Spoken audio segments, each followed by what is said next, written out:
Hello friends, welcome back Spain news channel நண்பர்களே. Flash நியூஸாக அரசியலில் அடுத்தடுத்து திடுக்கிடும் தாள்கள் வெளியாகிட்டே இருக்குது. அதில் இப்போ வெளியாகிருக்கக்கூடிய தாள்கள் என்னென்னா, விஜய் சிஎம் ஆக போவதில்லை, அவருக்கு பதிலாக பார்த்தீங்கன்னு வச்சுக்கோங்களேன் ஜனாதிபதி ஆட்சிக்கு வரப்போகிறாரு. இதனால் வந்தால் அடுத்து இந்த மாதிரியான விஷயம் அரசியல் களத்தில் நடக்கும் என்பது வெளியாகிருக்கு.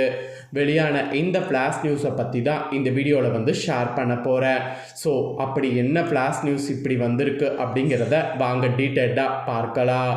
தமிழக அரசியலில் உலுக்கிட்டு இருக்கக்கூடிய ஒரு பெரிய விஷயம் என்னங்கிறது நம்ம அனைவருக்குமே தெரியும். இந்த எலெக்ஷனில் தமிழ்நாடு அரசியலே திருப்பி போடுற மாதிரி பயங்கரமான சம்பவம் நடந்தது. கடந்த 50 ஆண்டுகளுக்கு மேலாக திமுக அதிமுக தான் 2 கட்சி ஆட்சி செய்து வந்தது. இந்த 2 கட்சி இப்போ மாறி இப்போ அடுத்ததாக தாவேகா கட்சி முளைச்சிருக்கு. தாவேகா கட்சி வந்த முதல் ஆட்டத்திலேயே 108 இடங்கள் பெற்றிருக்கு. அதாவது 108 இடங்களில் வெற்றி பெற்று தனிப்பெரும் கட்சியாக உருவெடுத்திருக்கு. இந்த கட்சி உருவெடுத்தாலும் இந்த கட்சி பார்த்திங்கன்னு வச்சுக்கோங்களேன் ஆட்சி அமைப்பதற்கு போதுமான இடங்கள் இல்லை. இந்த கட்சி ஆட்சி அமைப்பதற்கு 118 இடங்கள் தேவைப்படுது. ஸோ அதனால் விஜய் அவர்களுக்கு இன்னும் 10 இடங்கள் தேவைப்படுது. இதனால் ஆளுநரை சந்திக்கிறது, திரும்ப வர்றது, இந்த மாதிரி ஒரு சுச்சுவேஷனே ரிசல்ட் வந்ததுலேருந்து போயிட்டுருக்கு. இந்த ஒரு சூழ்நிலையில் திமுக அதிமுக கூட்டணி சேர்ந்து விஜய் அவர்களை வீழ்த்த போகிறாங்க, அந்த மாதிரி ஒரு செய்தி பரவிட்டு இருந்தது. அது ஒரு பக்கம் போயிட்டு இருந்த சூழ்நிலையில் விஜய் அவர்கள் ஒவ்வொரு கட்சியாக ஆதரவு கூறி கேட்டுட்டு இருந்ததாக தாள்கள் வெளியாகிருந்தது. அதில் நேற்று மாலை பார்த்தீங்கன்னு வச்சுக்கோங்களேன் தாவேகாவுக்கு பல கட்சிகள் ஆதரவு தந்து 120 இடங்கள் கன்ஃபார்ம் ஆகி ஆளுநரை திரும்ப போய் பார்த்துருக்கிறாரு. இந்த சூழ்நிலையில் இன்னைக்கு அவர் பதவி ஏற்பார் அப்படிங்கிற மாதிரி ஒரு சூழ்நிலை நிலவிட்டு இருந்த தருணத்தில் இன்றைக்கும் ஆளுநர் அழைப்பு விடுக்கலை அப்படிங்கிற மாதிரி ஒரு தாள்கள் வெளியாகி காலையிலேருந்தே வைரலாக நிறைய நியூஸ் பரவிட்டுருக்கு. இப்படிப்பட்ட சுச்சுவேஷனில் தான் இப்போ திரும்ப இன்னொரு தாள்களானது வெளியாகிருக்கு. அதுதான் ஆளுநருடைய இந்த ஒரு விஷயம். அதாவது இப்போ பார்த்தீங்கன்னு வச்சுக்கோங்களேன் விஜய் ஆட்சி அமைக்க போகிறதில்ல, ஜனாதிபதி தான் ஆட்சிக்கு வரப்போகிறாரு அப்படிங்கிற மாதிரி ஒரு தாள்கள் வெளியாகிருக்கு. ஒருவேளை இந்த மாதிரி வந்தால் மொத்தமாக எல்லாருமே பார்த்திங்கன்னு வச்சுக்கோங்களேன் தடுமாற்றத்தில் போய் சிக்கிடுவோம். ஏன்னா ஜனாதிபதி ஆட்சி வரும்போது கைமாறுற மாதிரி அரசியலில் பெரிய ஒரு ட்விஸ்டே ஏற்படும். அதனால் அப்படி வந்தால் என்ன நடக்கும் அப்படிங்கிறத தான் இப்போ நான் உங்களுக்கு சொல்ல போகிறேன். அதை பற்றியதை இந்த வீடியோவில் தெரிஞ்சுக்குங்க. தமிழக சட்டமன்ற தேர்தல் முடிவுகள் வெளியாகி கரெக்டாக ஒரு வாரம் கடந்து இன்னும் யாரும் ஆட்சியை அமைக்கவில்லை. ஒரு பக்கம் தாவேகா தலைவர் விஜய் மெஜாரிட்டிக் மேஜிக் எட்ட போராடி கொண்டிருக்க, மறுபக்கம் ஜனாதிபதி ஆட்சி வரலாம் என்ற பேச்சும் இருக்கிறது. தற்போதைய அரசின் பதவிக்காலம் நாளை மே 10 உடன் முடியக்கூடிய நிலையில் ஜனாதிபதி ஆட்சி குறித்த விவாதங்கள் அரசியல் அரங்கில் அனல் பறக்கிறது. இது குறித்து தான் இப்போ நான் இந்த வீடியோவில் விரிவாக உங்களுக்கு தாள்களை ஷேர் பண்ண போகிறேன். இந்திய அரசியலமைப்பு சட்டத்தின்படி ஒரு மாநிலத்தில் அரசியலமைப்பு இயந்திரம் செயலிழந்து விட்டது என்று ஆளுநர் கருதினால் அவர் ஜனாதிபதி ஆட்சிக்கு பரிந்துரை செய்யலாம். இதுபோல ஜனாதிபதி ஆட்சி அமுல்படுத்தப்பட்டால் முதலமைச்சர் உட்பட ஒட்டுமொத்த அமைச்சரவையும் கலைக்கப்படும். மாநிலத்தின் முழு அதிகாரமும் ஆளுநருடைய கைக்கு மாறும். அவருக்கு உதவ ஆலோசகர்கள் நியமிக்கப்படுவாங்க. இந்த ஒரு சூழ்நிலை வருவதற்கு அதிக வாய்ப்பு இருப்பதாக இப்போ அச்சமானது ஏற்பட்டிருக்கு. சட்டமன்றம் முழுமையாக கலைக்கப்படலாம் அல்லது செயலிழந்த நிலையில் வைக்கப்படலாம். அதாவது எம்எல்ஏக்கள் இருப்பார்கள், ஆனால் சபை கூட முடியாது. உதாரணத்திற்கு மணிப்பூர் வன்முறையின் போது சட்டசபை கலைக்கப்படவில்லை, மாறாக சஸ்பெண்ட் செய்யப்பட்டு இருந்தது. நாடாளுமன்றத்தின் 2 அவைகளில் இதற்கான அனுமதி பெற்றால் 6 மாதங்கள் வரை ஜனாதிபதி ஆட்சி நீடிக்கும்.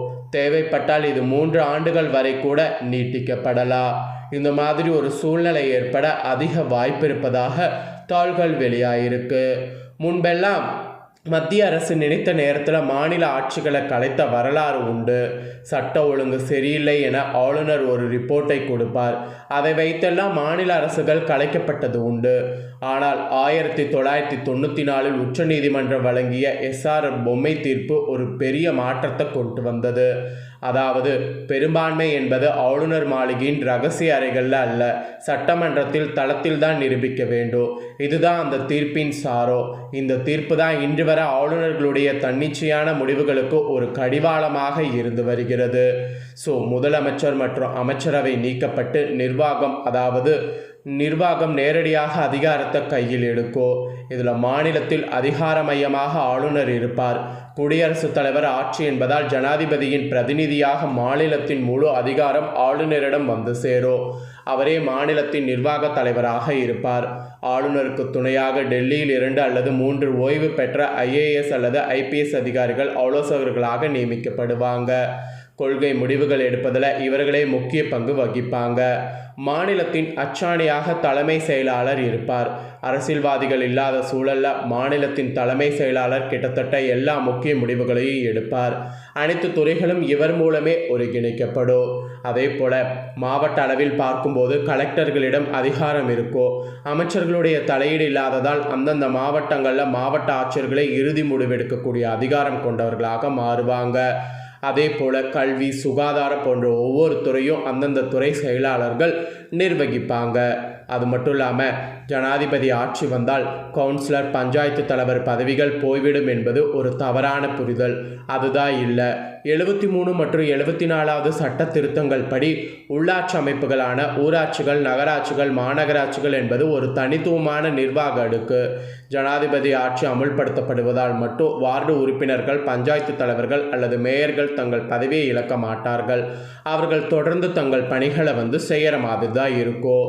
அதே நேரம் மாநில அரசிடம் இருந்த அதிகாரம் இப்போது ஆளுநரிடம் இருப்பதால் ஏதேனும் ஒரு உள்ளாட்சி அமைப்பில் ஊழல் அல்லது நிர்வாக தோல்வி நடந்தால் மாநில சட்டங்களை பயன்படுத்தி அதை ஆளுநர் கலைக்க முடியும். ஆனால் இது ஜனாதிபதி ஆட்சியின் நேரடி விளைவல்ல, தனியான ஒரு சட்ட நடவடிக்கை மட்டுமாகவே ஏற்படும். அதாவது சுருக்கமாக சொல்ல வேண்டும் என்றால், இப்போது விஜயால் பெரும்பான்மைக்கு தேவையான அந்த 2 இடங்களை பெற முடியவில்லை என்றால் MLAக்கள் பதவியேற்க மாட்டார்கள். தமிழக அரசின் அதிகாரம் குடியரசுத் தலைவரிடம் போய்விடும். அதே நேரம் கோவில் உள்ள ஒரு குக்கிராமத்தில் அல்லது மதுரையின் ஒரு ஊராட்சியிலோ பெரிய மாற்றம் தெரியாது. அங்குள்ள கிராம பஞ்சாயத்து வழக்கம் போல கூடும். சாலை பணிகள், குடிநீர் வசதிகள் குறித்து அந்த ஊர் தலைவர்கள் கையெழுத்திட முடியும். இந்த மாதிரி இருக்கும். ஆனால் இந்த மாதிரி ஒரு சூழ்நிலை வரும். ஸோ இதுதான் இப்போ ஒரு பயங்கர ஒரு ட்ரெண்டாக போயிட்டு இருக்கக்கூடிய ஒரு விஷயம். ஸோ இந்த மாதிரி வரக்கூடாது, தாவேகா கட்சி தலைவர் விஜய் ஆட்சி பெறணும் அப்படிங்கிறது தான் எல்லாருடைய ஆசை. ஸோ மாற்றம் வரணுங்கிறதுக்காக இந்த ஒரு ரிஸ்க்கை எல்லாருமே இப்போ எடுத்துகிட்டு இருக்கிறாங்க. அடுத்தடுத்து அப்டேட்டாக என்ன வருது அப்படிங்கிறத நான் உங்களுக்கு உடனுக்குடனே ஷேர் பண்ணுறேன். அந்த அப்டேட்டான நியூஸை தெரிந்து கொள்ள உடனே நம்ம சேனலை சப்ஸ்கிரைப் பண்ணுங்கள், கூட பெல் பண்ண ப்ரெஸ் பண்ணுங்கள். ஸோ இந்த ஆட்சி வரணுமா இல்லை அந்த ஆட்சி வரணும் அப்படின்னு நீங்கள் நினைக்கிறீங்களா? கமெண்ட் பண்ணுங்கள். நெக்ஸ்ட்டு இன்ட்ரெஸ்ட்டாக வேறு ஒரு வீடியோவில் உங்களை சந்திக்கிறேன். இந்த வீடியோ உங்கள் ஃப்ரெண்ட்ஸ் ஃபேமிலிக்கு ஷேர் பண்ணுங்கள், அவங்களும் பார்த்து தெரிஞ்சுக்கிட்டோம். நன்றி, வணக்கம்.